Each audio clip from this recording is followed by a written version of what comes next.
Yo, yo, YouTube! It's Friday! It is Friday the 6th of October. This is my last video for a while. I'm going on a holiday tomorrow to Scotland, so I won't be doing videos for at least a week. I'm really looking forward to having some time off work. I could do with working in terms of the money, but I could do with having a rest. So it's time to do that. So for the last time for a while, this is how my day went.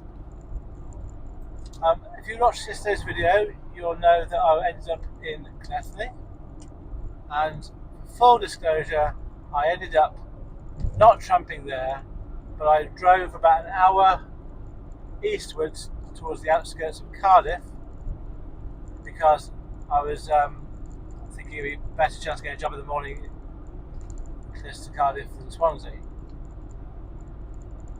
So I added the mileage onto today's figures. I've left yesterday's figures the same from the video.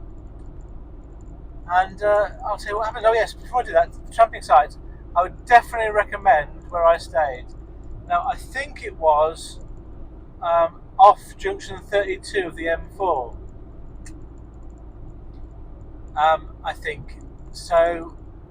I think there's an Asda there on the roundabout, and then there's a long road with no lines, no painted lines on it, sort of running adjacent to the motorway, and then off around a long bend inland, as it were. And there was loads of cars and lorries parked along that road, all on one side, and it was the side nearest the motorway where there's no path and there's a grass verge. So it was, and I parked a bit further round where it moved away from the motorway. So it was really convenient for the motorway. It was really convenient for a supermarket and for diesel, and it's really easy parking, lots of space, and I felt quite safe. So I actually had a quite nice sleep last night. I woke up and reasonably early. I was looking for jobs from about 7 onwards, 7:30, and I got a job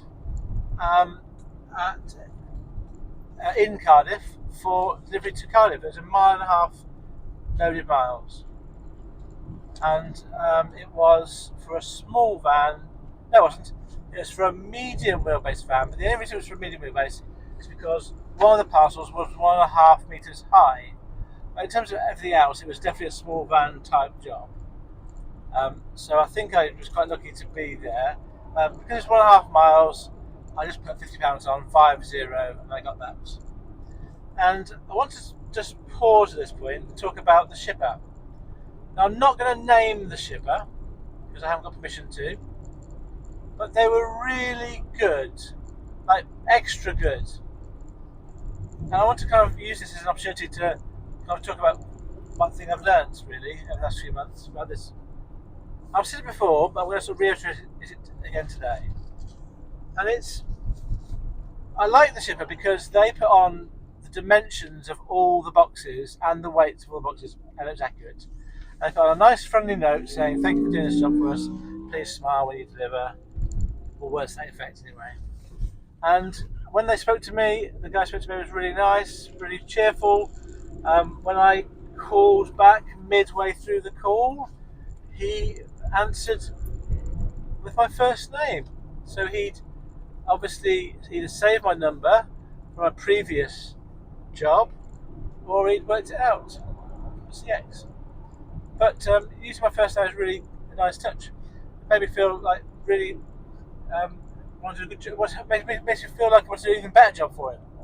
I want to do a good job anyway. I want to do a really good job anyway. But being friendly inspires in people that kind of response to do that bit more for them. So if he'd asked me to do something out of the ordinary, I'd have jumped at the chance to have done that because I really felt that he was one of the good guys. I mean, I don't know him. I remember his name from the first time I did a job with him, but it might be that it's a company rather than an individual. I don't know for sure.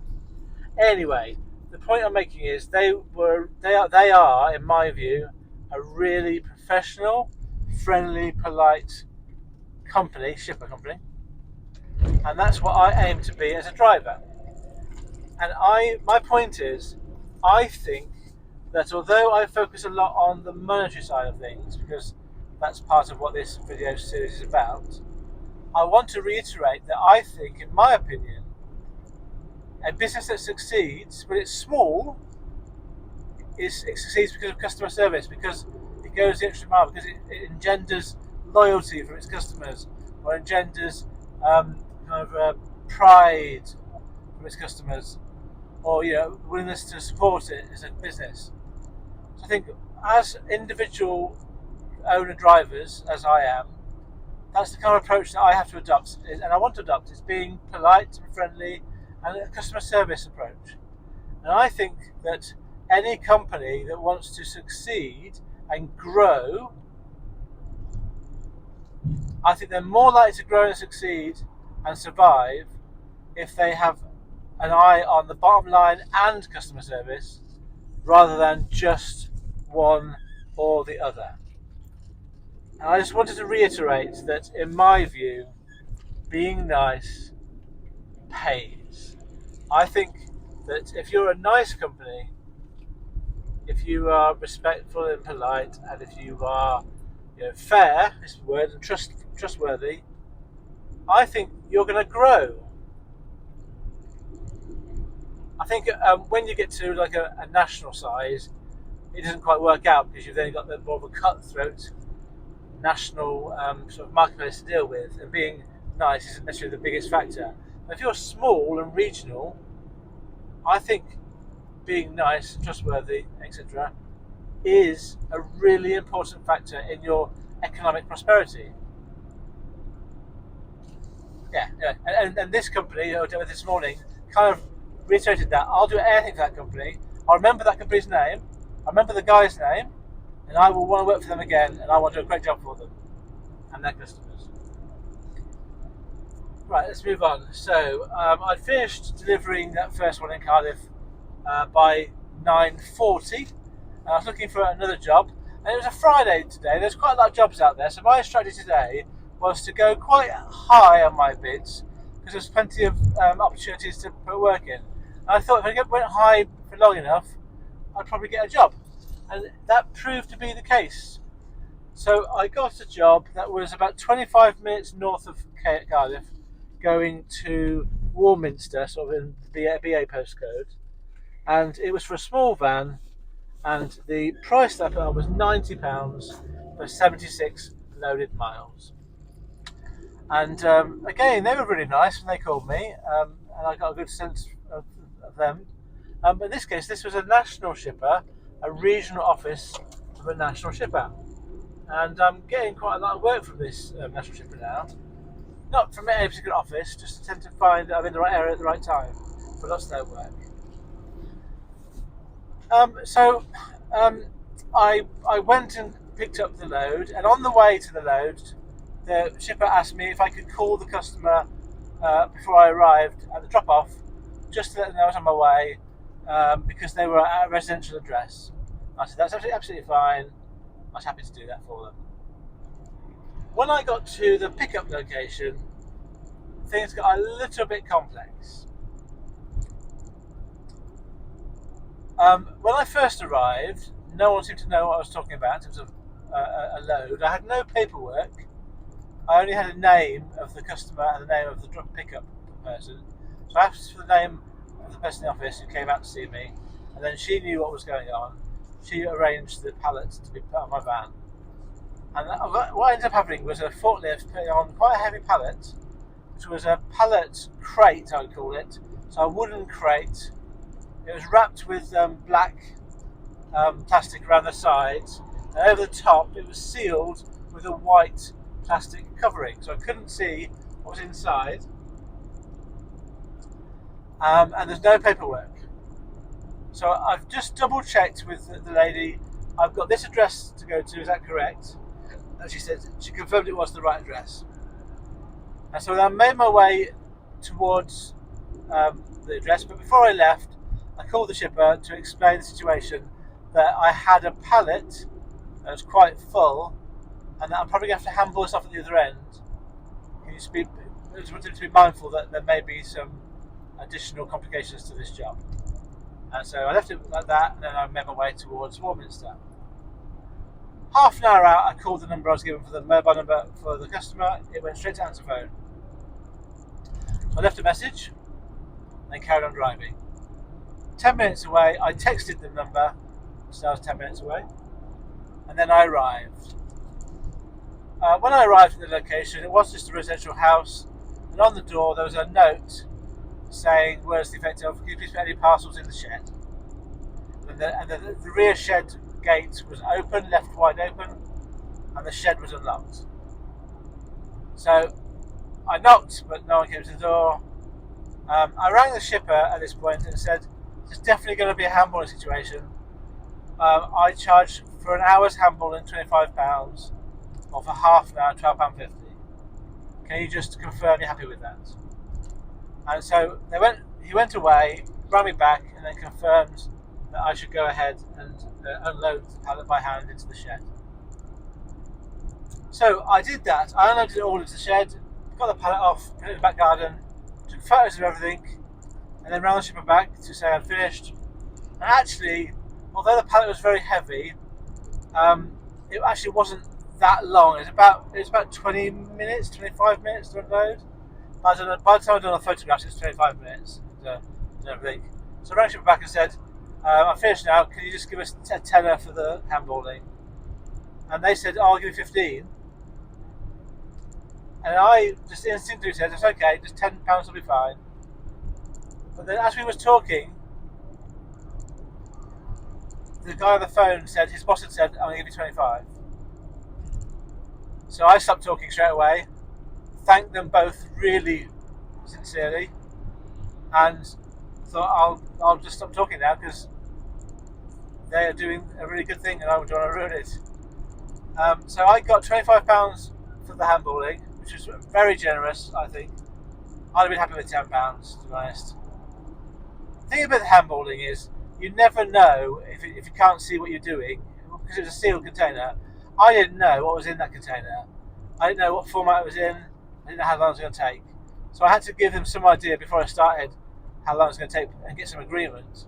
But then once I actually got on and started, it wasn't as bad as I thought it was going to be. So I must say a big up to this shipper. They did well by me today, and I will remember them. And I remember the guy's name who I spoke to, and I will definitely return the favours. So it was now only about 1:30. Well, it's 1:15 when I uploaded. I had all of the afternoon to get another job back towards home. But I was in a slightly worse area than I had been previously. Warminster, sort of near Trowbridge, not very close to Bristol, not very close to Swindon, not very close to Oxford. So over an hour to all those places. So quite awkward. But there were jobs coming out, so it was a Good Friday today, where there's plenty of jobs. So I put a few bids in, and I put a bid on a job, which was going from. Get this in front of me now because I'll forget.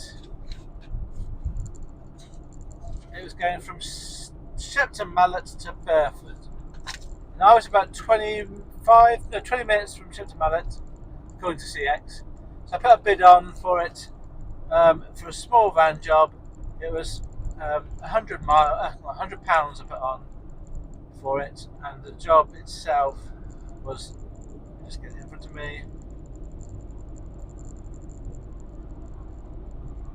81 miles. And I noticed, I did about 3 or 4 bids, and I went back and looked at them, and I noticed it said, "Please text the price and CX to my number." So I thought, I better do that as well. So I texted my price from CX to the number, and about 10 minutes later, I would say, 5-10 minutes later, I got a phone call, and it was the guy that I texted to. So I'm guessing he must be a driver shipper. He gave me the job, he gave me the postcode, I put it into Google Maps. It ended up being 32 minutes at that point. So I made my way towards the pickup, and he said to me it was alcohol. And as soon as he said that, I got a bit of a sinking feeling, So I haven't done alcohol before. Well, I've done alcohol once before, but not sort of an alcohol job. Yeah, I'm not very experienced with alcohol. It was 180 kilograms, so I knew it was not an ADR job. But I didn't know what I was expecting, whether it was going to be a lot of handballing or not. And I priced it, not knowing it was alcohol. So I kind of felt, oh, would I put £100 on? But then I thought, yeah, £100 is fair for 81 miles. So I was happy with the price still. So anyway, I made my way to it was a warehouse, and it was quite hectic. It was a massive building, and there was loads of lorries, loads of forklifts coming. There's about 3 forklift drivers working. There's about 10 lorries around the whole thing, and it was just so busy. There were 4 rooms that could be classified as offices at the front, at the side, and the back. And it wasn't until I got to the 4th one of these I got to the right office for me. So eventually I got to the right office, took the paperwork through to another office. So basically I was messing about for ages trying to get to the right place. Eventually got to the right place, and a very hassled office guy helped me find my load. And bless him, he was so busy, but he did take his time out to help me. I was really grateful, and I said so. And he pump trucked the pallets to my van, and then the forklift drivers which were whizzing around, he saw it was ready, came up to me, put it on my van, and went off again. Now, today's mistake, which I did, which I've now learnt having done this alcohol job, is that I've ended up with a pallet on my van, because the alcohol was, well, it's mainly water. It was mainly water and soft drinks and a bit of wine. And there's about, I would say, 10 packages total. So that was all going to a hotel. I didn't know this until I got the paperwork given to me at the collection point. And if I thought about it before I left, I would have thought about how they're going to take a pallet from me. Sometimes hotels do have skips. I have had that situation in other jobs I've done. So I just hoped that there'd be a skip on site. But when I got to the hotel, it was a high street hotel, no space for anything, and they wouldn't accept the pallet. So I was given some advice, which I will definitely take, that next time I do something like this, I would handball the items onto my van and leave the skip on site where I picked it up. Then it will save me having to carry around an empty pallet after I've done the job. But it's one of these things that you learn when you do the job. It's one of the things I really love about this job, is that you're learning all the time, and it's useful stuff as well. You know, I'll be a wise old owl eventually when I've done this for a few years. I know all the little tricks. Anyway, so the other problem with this job, slight small problem, was I wasn't going to get to Perth until 5 o'clock at the earliest, and that means I would have missed really any chance of another job. So that's what happened. I got there, I got offloaded, got my stuff signed up, photographs taken, and then by the time I'd finished, it was about 20 past 5. I had a look at jobs, but there's nothing around where I was that I could do. So I made my way. I'm making my way home. I've done the stats, which includes last night's mileage from Llanelli to Cardiff, and includes my mileage to get home tonight. I'm basically just dead miling it home. I should be back about 8:30, and I'll give you my stats for today and for the week. But before I do that, let me just reiterate: as well as having an eye on the bottom line, also have an eye on being nice to people that you work with. Here are my stats for today. By the time I get home, I will have worked for 12 hours exactly. I will have driven for 360 miles, 360, and my price of fuel is still 17.41 pence per mile that I drive. I didn't fill up today, still got a quarter of a tank of diesel left. And I have I spent on diesel £62 and 68 pence today. Now my gross earnings today comes to a total of £265, 265, and that's based on 3 CX jobs. It's the Cardiff to Cardiff job for £50. The £115 I got in the end for my mid South Wales Cardiff to Warminster job, and then the £100 I got for the last one from Shipton Mallet to Burford. So that means after fuel's taken off, I've made £202 today. So not too bad. It's only a 12-hour day, so I can't complain about that. It's not very much for me. And it's Friday. Hooray! So my weekly summary then. This week I have worked for 5 days. I have driven for 2,333 miles, 2333. I've worked for 63 hours in total over those 5 days, and I've earned a gross amount of £1,651. I spent a lot on fuel though, because of the trip to Scotland and back, but also because fuel is going up. So £406 and 19 pence on fuel. That means my net earnings after fuel this week is £1,245, 1245. My earnings per mile is not very high. This is a figure after fuel is taken off. It's 53.36 pence per mile that I've earned. So for every mile that I've driven, both loaded and unloaded, I have earned 53 pence this week. My average amount earned per day this week after fuel is taken off is £248 and 96 pence, 248, which is very close to my target of 250. I'm basically going to take that as being on target. It's only £1.04 off target for a week. No, per day, sorry. So that's going to be about £5.20 off in the week, for the week. The last figure here is my average hourly earnings this week after I've taken off £80 per day that I've worked, because the £80 is an estimate to cover my business costs, and that's £13 and 41 pence. It's my average earnings per hour this week. Right, I'm going to leave it there. Just to remind you, I'm off for a week. I'll be off the radar for a week. I'm going to go to Scotland. It's going to be Dunblane area, staying in a cottage. Just do very much. I might get just to read a book for a change. We'll see. That's my plan. My aim is to read a book and to rest. So, thank you very much for watching, listening to this video. I hope that you are successful in however way you want to define that word for yourself. And what have you learnt today?